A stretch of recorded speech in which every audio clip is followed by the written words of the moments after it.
I first got interested in pterosaurs in Papua New Guinea years ago. I, of course, was involved with other research for living animals that were thought to be extinct, but heard about some friends who were in Papua New Guinea on the island of Umboy, which separates New Britain from the main island of Papua New Guinea. And they had quite a few experiences there that were indicative of living pterosaurs on Umboy Island. And then, of course, I had also heard about Dwayne Hodgkinson, who was in one of the services in World War II and made an emergency landing near Finchhaven on the main island, which isn't very far from Umboy Island or New Britain. And his experiences at seeing a living pterosaur as they were trying to get out of the place they were at. So I was convinced that there were living pterosaurs in that part of the world. And then I heard about the sconces and their sightings when they were missionaries there in New Britain. I got to know them pretty well and actually went and interviewed Harriet, the mother, and heard about her sighting from a very short distance, maybe 20 feet away, for approximately 5 minutes as she walked from the top of Kaiko village to the bottom. Her son Steve lived at the top of the village. Her son Mark lived at the bottom. As she walked out of Steve's house and onto the trail that goes down through the village along the edge of the cliff, there was a pterosaur that was right next to her about 20 feet away, soaring over the canyon. Something caught my eye to the right of me, and as I glanced over, I saw something that I had only before witnessed in books. I didn't know there were such creatures at all, but it had a big wingspan. It had no tail. It had scalloped or webbed wings at the back. It had a very sharp, long beak. I never saw it open, but a long, narrow beak. And then out the back of its head was a crest that went out the back. I was actually terrified because it was such an unusual thing, and being in a very remote village in a country like New Guinea, it was really a frightening activity for me. It just went along at the same speed she was going until she got to the bottom of the village. At that point, it started getting closer to her, and she had heard stories about these creatures picking people up and dropping them. And so she took off running for her son Mark's cabin and got inside before that happened. I know exactly what I saw when I saw it. I could take you today if we could go there. I could take you to the spot. And it's the same area that my husband and Steve saw the 3 other ones going down the branch of another river. I could take you there today, and I know what I saw. Were they have feathers, or was it more leathery like? Had no feathers. If I was to describe it, I would say it was more like maybe snake skin. Did you see scales, or was it just smooth? No, it was more smooth than scales, but it had no feathers, no covering like that of any kind. Was it shiny, or did you notice that? It was kind of like a battleship gray color. Maybe a little lighter than that in color, but I can't say that it was shiny. It would have been a dull, leathery look. Mm-hmm. I told her if Steve ever goes back over there, I'd like to go with him. Last summer, she told me he was going, and so I talked to Steve, and he said he'd be happy to have some people go with him. So Pete and I met with him and set up our trip to Papua New Guinea. Steve kind of made it all happen because he introduced us to the tribes up there. He didn't have to do that, but he was quite excited about what we were doing. And of course, he and his father, Marv, had seen these creatures flying across the sky at pretty high altitudes, but they definitely were pterosaurs, and they knew that, and so they were equally convinced that pterosaurs were there, and he understands the significance of these creatures being found, and therefore was eager to help us, and so he told the local people what we were doing, and many of them were very excited about helping us out. I think at Galemi, it had been a couple weeks after Steve was up there. Steve never made it to Galemi, but he sent word to Galemi that we were coming. So apparently somebody made it to Galemi and told them that these people were coming. But we were held up at least 2 weeks by this cyclone that had gone through there. And so I think a lot of them thought either we weren't coming or maybe we never were going to come or whatever. So when we kind of landed there in our helicopter, kind of caught them a little bit by surprise, I think.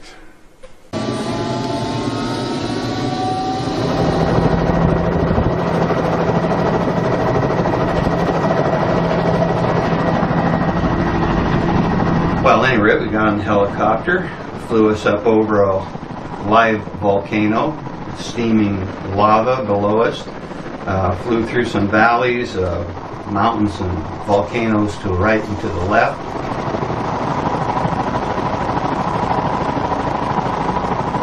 They took us into a series of ridges and valleys, and lo and behold, there was a heliport, or an area that was flat enough to use to fly in a helicopter. We dropped down, Bill said bye, and there we were with all our gear laying on the ground, and probably half a dozen to a dozen Papua New Guinea villagers looking at us like, "Who are you?" The first day, within hours of being there, I thought we ought to look for an observation point. So I got back on the main path, which is on a ridge. It's the top of the ridge. The ridge is something like that, with valleys on both sides. And the middle part, the flat part, varies from just a few feet to maybe 20 feet, 30 feet wide. Path runs down the center and up the grade. So I got up on the grade and went up, and I found an area that looked like would work. It wasn't very far, about 150 feet from our hut. And I took the camera, plopped the camera right down there, aimed it down the valley, and there were 2 trees in our way. We didn't say anything. I thought I could shoot around the trees. Next thing I know, they got the idea, I think through our talking back and forth, that the trees were in our way. So they just pulled out their hatchets and axes and chopped them down. And we finally showed them pictures of the pterosaur. And they looked at us like, "Oh, that's nice. What is it?" They didn't know what a pterosaur was. We were in the land of the pterosaurs, and they were actually on an island, as we found out later. But the young people had never seen one. The reason I haven't seen them is as soon as they move into a village and they've been there and they birth there and they grow up there, the pterosaur leaves those areas. It goes down to more wild state where they can find food and not be bothered by people being around them. Well, let me interject one thing. One thing became obvious to, I think, both of us after we were there a short time is they kill anything that comes close to the village. Yeah.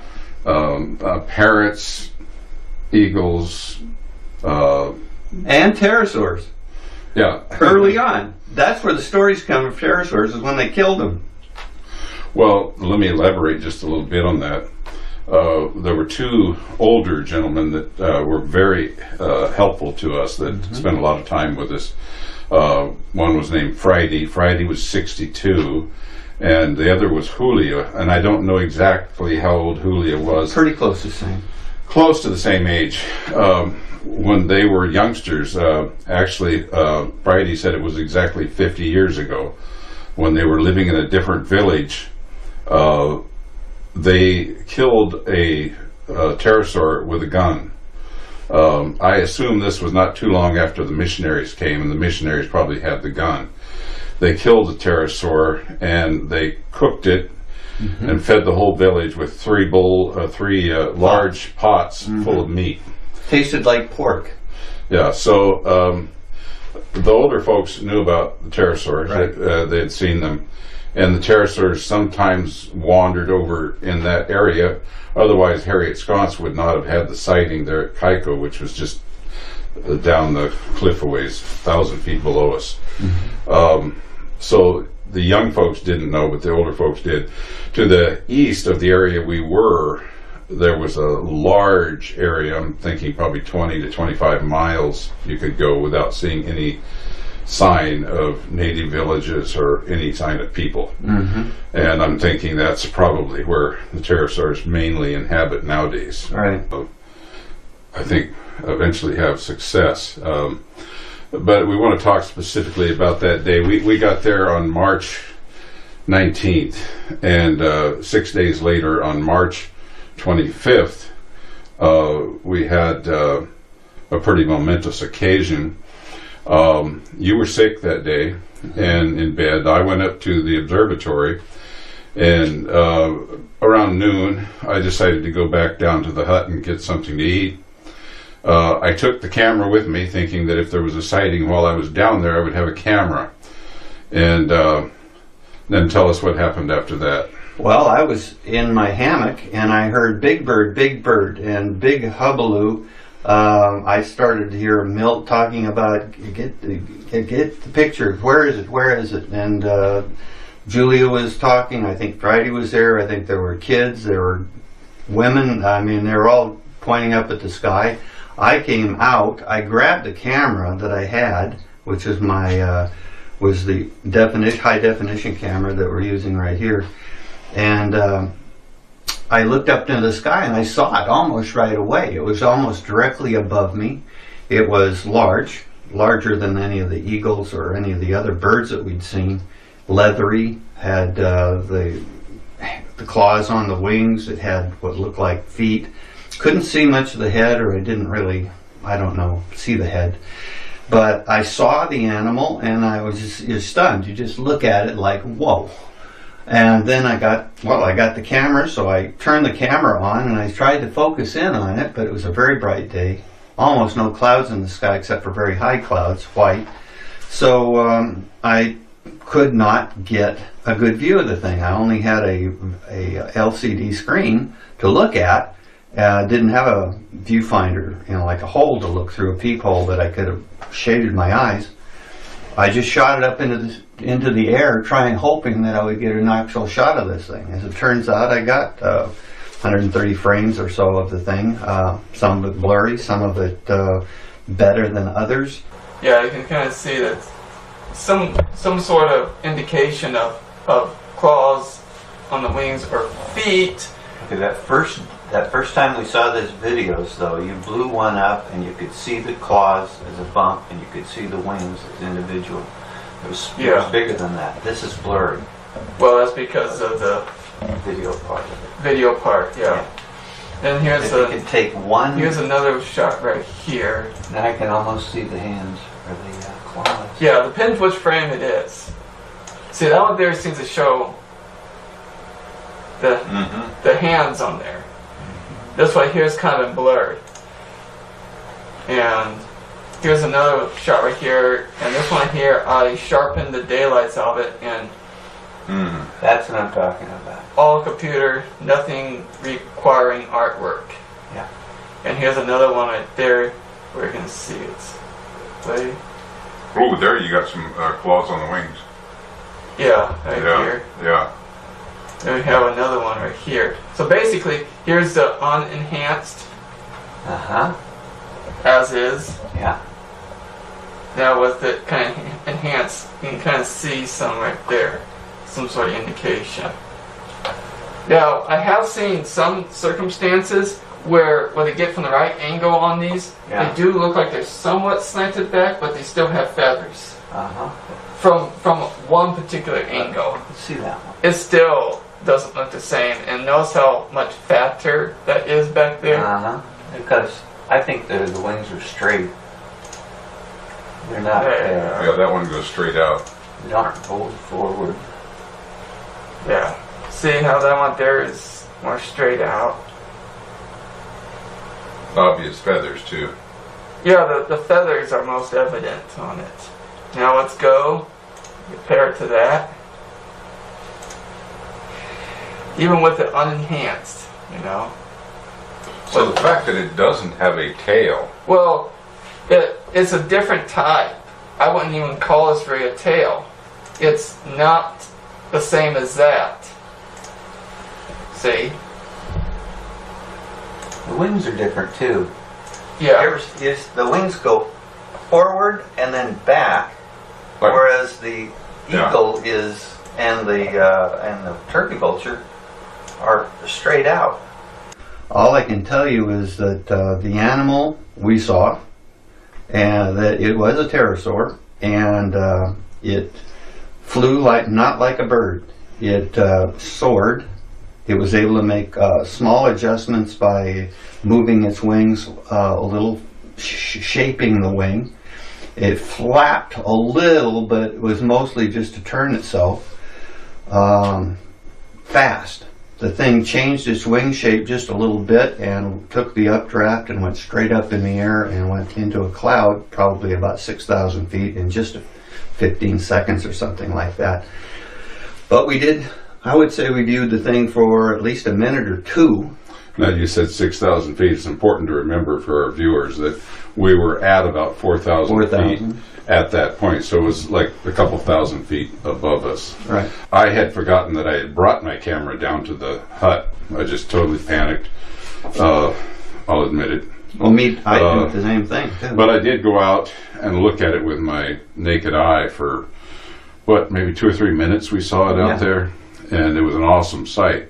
As it was off to my left a ways, and then it started flying, so it was directly overhead before it flew off into the cloud. And when it was directly overhead, I began to see some appendages sticking out the front and the back, but I couldn't see those when it was off at an angle. So unfortunately, we weren't able to zoom in on that because that would have shown more detail. Mm-hmm. But that was a pretty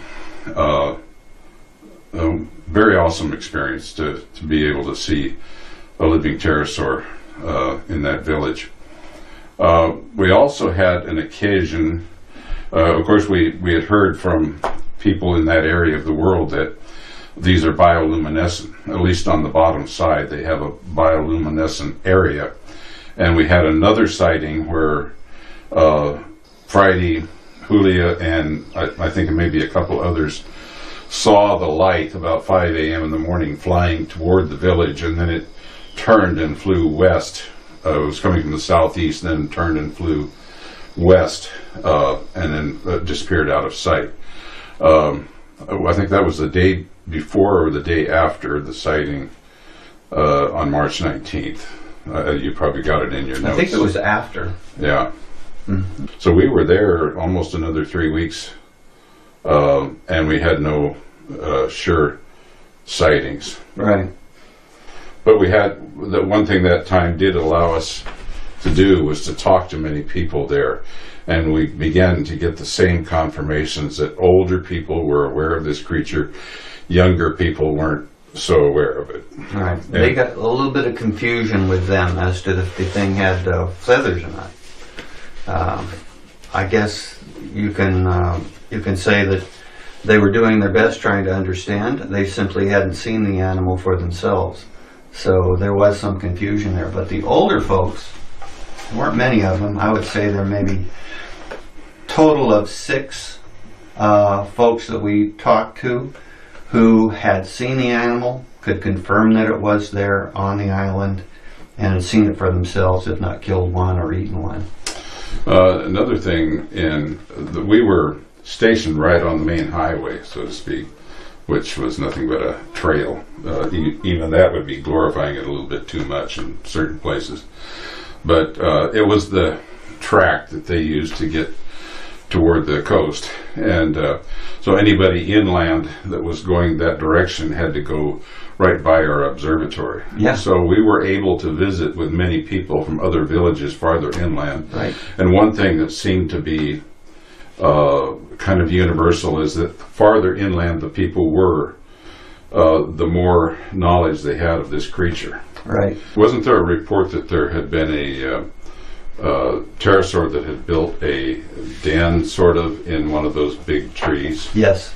I saw 2 trees that had big nests at the center, about maybe the tree was 200 feet tall, maybe about 100 feet there was this large nest, but it had been broken by the hurricane on 2 different occasions. They said there was another one down the stream further that was like that wasn't broken up, and that was the one that they were going to. That's the one I think that eventually they'll probably find this animal. But they're not going to be able to do it until they really get organized, because this is going to be arduous getting down there and more arduous getting back, because it's going to be going against the stream. And they won't be able to fly in, and they won't be able to walk in very easily. But that's what we're hoping. Well, it's easy to see how these creatures could remain undiscovered in an area like that. Totally remote. This is as remote as you're going to find anywhere in the United States. There's just no way to get into it, and it's perfect habitat for the pterosaur, because they have these steep mountainsides that have these overhangs and caves and whatnot. Perfect home for them. And then they got fish down in the rivers and small animals around. Oh yeah, so lots of fish. Yeah, there's lots of fish. Easy fishing. We were able to eat fish whenever we wanted them, because there were so many of them. I imagine an animal that's designed to catch fish would have no trouble when it's hungry. One thing I remember about the reports of the people that have gone to Papua New Guinea or Umboy Island in search of these creatures is the islanders talk about how the creature comes down off of the mountain, swoops over the ocean, and picks fish out of the water. So that's where I first learned that they like fish. And so if there were fish in the rivers, that would be a great habitat for the pterosaur. Right. Might be interesting for me to note some of the things that the older people have told me about the animal, such that it lays eggs. It lays eggs, and its eggs are about the size of a pomelo, something like that. They're white, lay 4 or 5 eggs at a time when they do, but they don't lay eggs every year. The nests are built more like a cave. They use large sticks, large branches, like and so. Banana stalks as well. And banana stalks. Banana stalks more or less like the siding, but the big sticks for like the platform. And apparently the thing has a top and side and so forth. It's not just a bird's nest type of a thing. And more than one of them live in they stay inside these cave-like nests for long periods of time. They don't come out every day. They don't fly out every day and say hi. And when they do fly out, it's usually nighttime. And when they come out, it's at night mostly. Although our sighting was in the day. We also had some sightings at night. I saw red streaks and white streaks that were not meteors. They were horizontal, they were below the horizon, and they were moving rapidly, but they were moving essentially in the directions that we were told that they always move. The ones that went over Kaiko, we were at about a level where we were even with the lights. So we were actually watching lights go from this direction to that direction. And then over on the Silo, the largest mountain in the area, which is on the left side, as I looked at the island from where our observation point, I saw a red streak going from the top of the mountain over to a ridge on the left, and then back again about 2 or 3 minutes later. Red streak below the horizon, below the level of the mountain, and this way. So the bioluminescence, the luminescence of these animals is one thing. They know about the animal. They aren't surprised. You may be surprised who listen to this that there's an animal that flies and makes light, its own light. Well, this is one of the common things that we've heard before, even though you don't believe it. We've seen it for ourselves, so we're believers in that. Wouldn't you say? Yes. One of the things we've talked about is the problems that the cyclone created.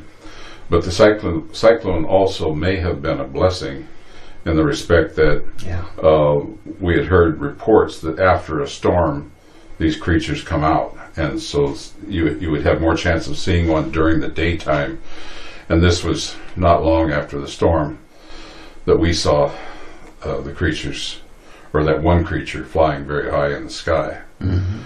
An interesting thing about that particular sighting, and I was thinking about this at the time I was looking at it, it was so high in the sky, but still it was visible, quite visible, which gave us some idea of how big it was. And as you observed, the clouds that it flew into were higher than the mountains next to us, which were probably a couple thousand feet higher than we were. Right. So it was very high in the sky.